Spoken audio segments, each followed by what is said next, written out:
అయితే మనం ఆ సిస్టమ్ పెట్టుకోవచ్చు కదా అని చెప్పి ఒక ఫార్మా యూనివర్సిటీ కూడా పెడదాం దానిలో అని చెప్పి ఫార్మా ఇండస్ట్రీ తెచ్చినాం.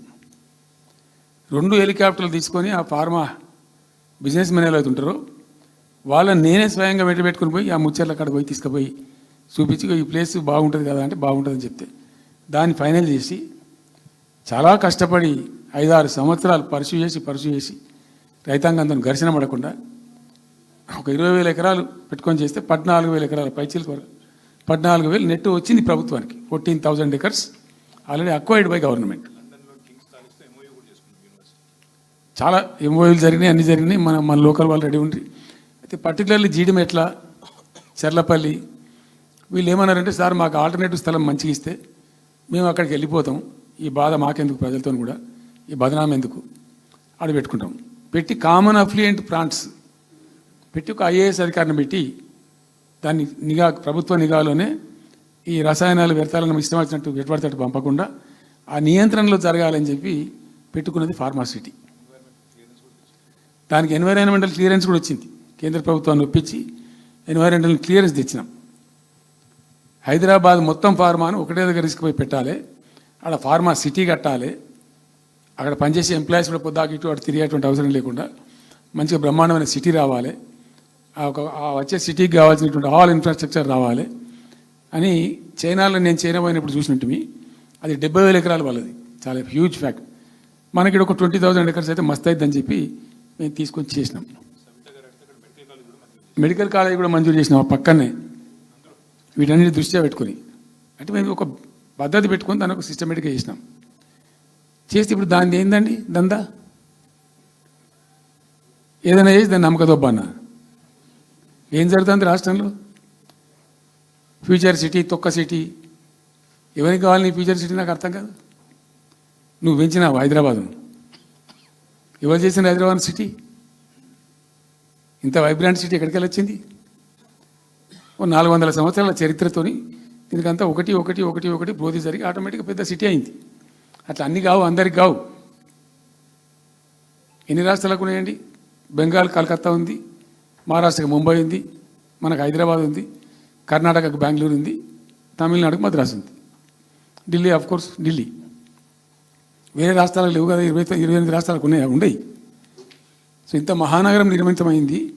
ఈ నగరం యొక్క భవిష్యత్తును దృష్టిలో పెట్టుకొని పెట్టిందే ఫార్మాసిటీ. ఈ సిటీ మొత్తం గబ్బులు వేసిపోవాలి ఇక్కడ దాంతో, నువ్వు తీసుకుపోయాలి ఫ్యూచర్ సిటీ, తోక సిటీ. ఏందన్నట్టు ఇది? అన్ని దిక్కుమాలిన పాలసీలు, రియల్ ఎస్టేట్ బ్రోకర్ దందా తప్పితే ఇంకోటి లేదు. అన్నీ కనబడతాయి మనకు. మీరు పరిశీలనగా చూస్తే, పూర్తిగా చూస్తే అసలు చాలా గందరగోళం. గురుకుల పాఠశాల విద్యార్థులు చచ్చిపోతారండి. ఇప్పటికి 120 మంది విద్యార్థులు చచ్చిపోయారు. గంత నియంత్రణ లేదా? గంత తెలివి లేదా? ఒక గట్టి అధికారిని పెట్టి గట్టి చర్య తీసుకోరాదా? ఏందో చేస్తాము నీ ఫ్యూచర్ సిటీ, తోక సిటీ ఈ పోరగాళ్ళని చేస్తారు. తర్వాత ఫార్మా సిటీలో ఆ ల్యాండ్ అక్వైర్ చేసినప్పుడు కండిషన్ ఏంటంటే ఓన్లీ ఫార్మా సిటీకి మాత్రమే వాడతాము. It's conditional land acquisition. హైకోర్టులో కేసు ఉంది. హైకోర్టులో ఈ ప్రభుత్వం ఏం చెప్తుంది? లేలే ఫార్మాసిటీ ఉంటుంది. మళ్ళీ ఆడ 3,000 ఎకరాల్లో వాడేవాడు అంబానా, సల్మాన్ ఖాన్, ఎవడో వంతారను బొంతారను పెడతారు. ఈ జూ పార్క్ కొంచెం ఆడబెడతారట. ఎందుకు? జూ పార్క్ అమ్మకతో పెట్టానుక? ఏం జరుగుతుంది ఈ రాష్ట్రంలో అసలు? మేము ఇటువంటి చిల్లర పనులు చేయలేదే మేము ఉన్నప్పుడు, ఇంత దుర్మార్గమైన కార్యక్రమాలు చేయలేదే.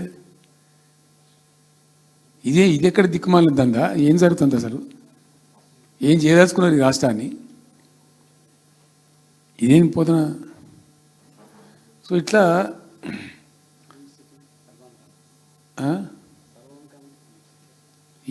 అది ఏందో నేను ఒక్కటే మాట్లాడుతున్నానండి. బిజినెస్ మీట్ పెడతాం, ఎంఓయూలు చేసుకుంటాం, ఏ ప్రభుత్వం చేయాల్సిందే. అడ్డగోలు జమాబందీ దానికి లెక్కలేని కథ అంటే ఏందన్నట్టు ఒక హైప్ క్రియేట్ చేసుడు. దీనికి ఆజుడు, దీనికి గురువు చంద్రబాబు నాయుడు.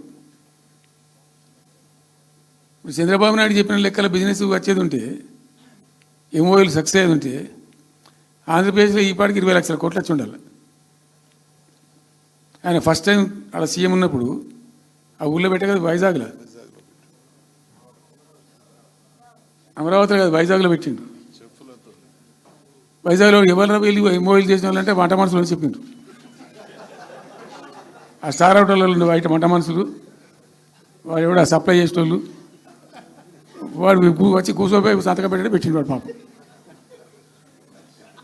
అవునే అంటే పాపులర్ అయింది అది. ఇప్పుడు మరి ఎక్కడ ఆ పెట్టుబడి ఎక్కడ చెప్పండి. ఆఖరికి 10,000 కోట్లు అన్న రావాలి, 15 లక్షల కోట్లు, 6 లక్షల కోట్లు, 8 లక్షల కోట్లు.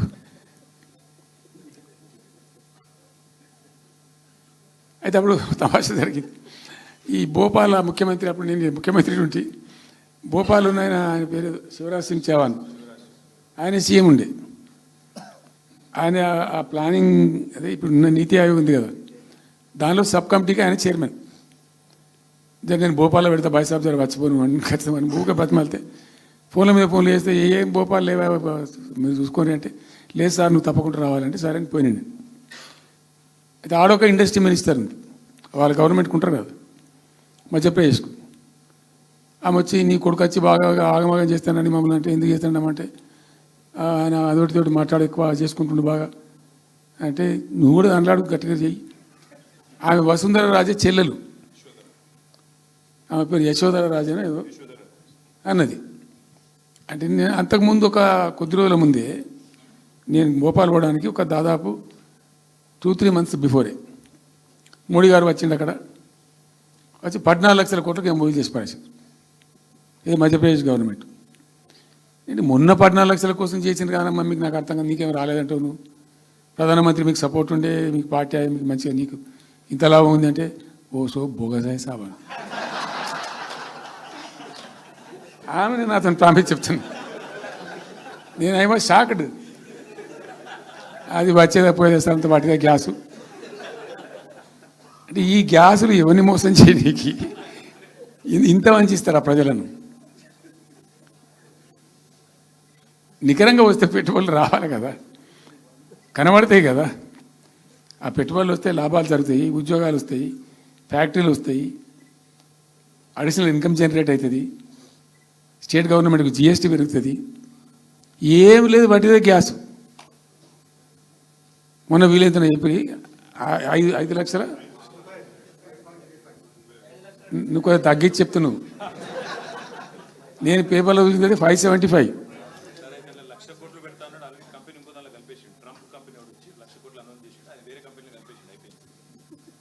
ఇట్లా ఇది ఏమి ట్రంప్ ఓడికి గింపి ఇదంతా ఏం పంచాయతీ?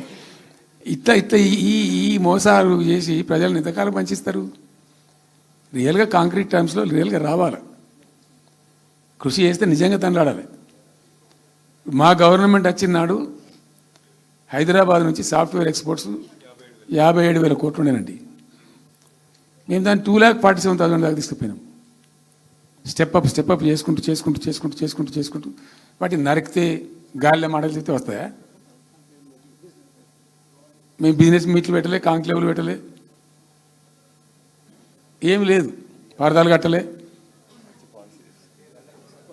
బెస్ట్ పాలసీ చేస్తే ఆటోమేటిక్గా అట్రాక్ట్ అయి వస్తారు. నేను చెప్పిన అప్పుడు ఒక ఆయన ఉండే పాప, ఆయన చీఫ్ సెక్రటరీ కూడా రిటైర్ అయ్యాడు, ఆయన పేరే ఉండే మాధవరావు అల్లుడు ప్రదీప్ చంద్రకు చెప్తే ఆయన పాలసీ తయారు చేయమని చెప్తే తెప్పించండు. పాపం చాలా దేశాలకు తెప్పించండు. ఒక 50 సార్లు రిజెక్ట్ చేసిండు. ఇట్లా కాదు, నాకు కాంక్రీట్ కావాలి, ఇంకా మంచి కావాలని చెప్పి చాలా కష్టపడి చేసిండు. I must appreciate him. The best policy was brought in. తెచ్చిన తర్వాత కూడా ఎట్లుంటుందంటే, ఒక కంపెనీ వాడు వచ్చిండు, ఫాక్స్కానా ఆ మహారాష్ట్రలో కొట్టుకుపోయింది. ఫాక్స్కాన్ అనే కంపెనీ చాలా పెద్ద కంపెనీ వాస్తవానికి. ఇదేవి తయారు చేస్తారు, ఈ సెల్ ఫోన్లు ఇవన్నీ ఎలక్ట్రానిక్స్ ఉన్నాడు.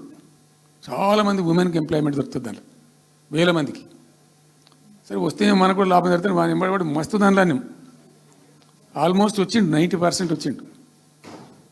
మీ పాలసీ బాగుందని అప్రిషియేట్ చేసి అన్ని చేసిండు. యాళ్ళకు వస్తే మహారాష్ట్ర ప్రభుత్వం 3,000 కోట్ల రూపాయలు వానికి నగదు ఇన్సెంటివ్ ఇస్తాను వాడు కొట్టుకుపోయాడు. 3,000 crores ఎదురిస్తేనే నీకు డబ్బులని తీసుకుపోయాడు. అప్పుడు మనకు అంత కెపాసిటీ లేకుంటే సరే రియల్ ట్రై చేస్తే కాంపిటీషన్ ఉన్నప్పుడు ట్రై చేస్తే కొన్ని సందర్భాలు జరుగుతాయి, కొన్ని జరిగాయి. ఉన్నట్టు తెలుసు, కట్టండి కదా, నడుస్తుంది కదా, ఫ్యాక్టరీ స్టార్ట్ కూడా అయింది కదా ఆల్రెడీ. సో అట్లా రియల్ ఎఫర్ట్ చేస్తే కొంత జరిగేటువంటి ఆస్కారాలు ఉంటాయి. ఇప్పుడు వెల్స్ పన్ కానీ వరంగల్లో వస్తున్నటువంటి మెగా టెక్స్టైల్ పార్క్లో కైటెక్స్ కానీ చాలా వాళ్ళు ఎంబడివాడి తనలాడి తిప్పలవాడి అది చేసి చేసి చేసి చేసి చేసి పట్టుకొస్తే ఓటీ ఓటీ ఓటీ ఓటీ సమకూరుకుంటూ పోతుంటుంది. కానీ వట్టి హైప్ క్రియేట్ చేసి మందిని మోసం చేసి ఎన్ని రోజులు ఇస్తుంది? ఆత్మవంచన, ప్రజావంచన. ఏమైనా వస్తుందిరా బాబు అంటే ఏమి రాదు.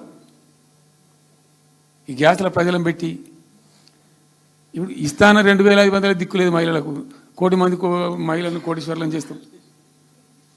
కాంగ్రెస్ మంత్రులంతా ఒకటే పాట పాడు, ఏమి ఎట్లా చేస్తావా 1,000,000 మంది మహిళలను కోటీశ్వర్లను? నీ దగ్గర ఉంటేనా?